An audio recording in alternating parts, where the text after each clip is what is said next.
राधे राधे। जय श्री कृष्ण भक्तों। आप सभी पर लक्ष्मी नारायण की कृपा सदा सर्वदा बनी रहे।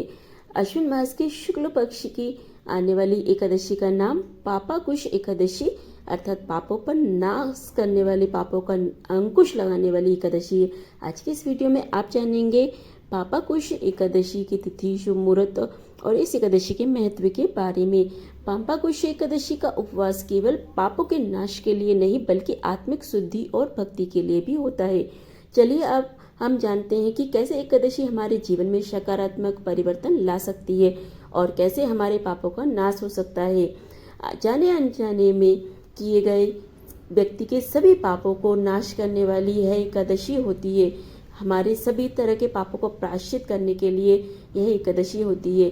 जो भी पाप जड़ सहित नष्ट हो जाते हैं, जो व्यक्ति अपने जीवन में जिस तरह के पाप कर्म करता है उसे उसी प्रकार के नरक की प्राप्ति होती है। और पाप पर अंकुश लगाने के लिए एकादशी की जो पापाकुश एकादशी होती है वह एकमात्र सामर्थ्य रहता है जो व्यक्ति के जन्म जन्मांतर के पापों को नाश करती है।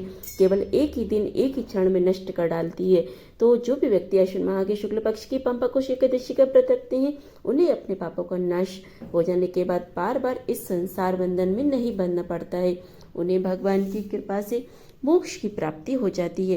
पापाकुश एकादशी को पद्मनाभ एकादशी भी कहते हैं। जो मनुष्य सारंग धनुषधारी भगवान विष्णु की शरण में जाते हैं यम यातना भुगतनी नहीं पड़ती है। और जो मनुष्य वैष्णव होकर शिव जी की और सेव होकर श्री विष्णु जी की निंदा करते हैं वे अवश्य नरक में जाते हैं। सहस्त्र वाजपेयी और अश्वमेघ यज्ञों से जो फल मिलता है वह एकादशी के व्रत के करने के सभी भाग के बराबर भी नहीं होता है। संसार में पापाकुश एकादशी के बराबर कोई भी पुण्यदायी व्रत नहीं है। इसके बराबर पवित्र तीनों लोकों में कुछ भी नहीं है। जब तक मनुष्य पद्मनाभ एकादशी का व्रत नहीं करते तब तक उनकी देह में पाप निवास करते रहते हैं। जिस प्रकार एक पहले के सभी पाप कर्मों का नाश महर्षि अंगिरा द्वारा बताए गए पापाकुश एकादशी व्रत का पालन करने से हो गए, उसी प्रकार यह एकादशी अपने सभी भक्तों को पापों को उसी प्रकार जला डालती है जैसे अग्नि में सूखे हुए तिनकों के ढेर को आई जला डालती है। आइए अब जानते हैं इस बार पापाकुश एकादशी का उपवास कब रखा जाएगा और कब खोला जाएगा। साल 2024 में अश्विन मास की शुक्ल पक्ष की एकादशी तिथि प्रारंभ होगी 13 अक्टूबर दिन रविवार को सुबह 9:10 से और समाप्त होगी 14 अक्टूबर दिन सोमवार को सुबह 6:41 पर।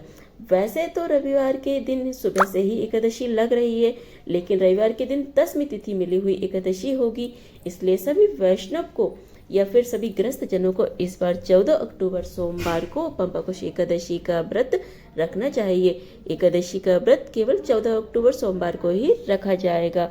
14 अक्टूबर सोमवार को सूर्योदय का जो समय होगा वह 6:27 पर होगा और सूर्यास्त शाम को 5:58 पर रहेगा। ब्रह्म मुहूर्त सुबह 4:51 से लेकर के 5:39 से रहेगा और अभिजीत मुहूर्त सुबह 11:49 से लेकर 12:35 तक रहेगा। अमृत काल सुबह 6:09 से लेकर के 7:36 तक रहेगा। राहु काल सुबह 7:30 बजे से लेकर 9 बजे तक रहेगा। द्वादशी तिथि प्रारंभ होगी 14 अक्टूबर सोमवार को सुबह 6:42 से और समाप्त होगी 15 अक्टूबर मंगलवार को सुबह 3:42 पर इसका समापन हो जाएगा। 15 अक्टूबर मंगलवार को सूर्योदय का समय होगा 6:27 पर और सूर्यास्त होगा शाम को 5:57 पर।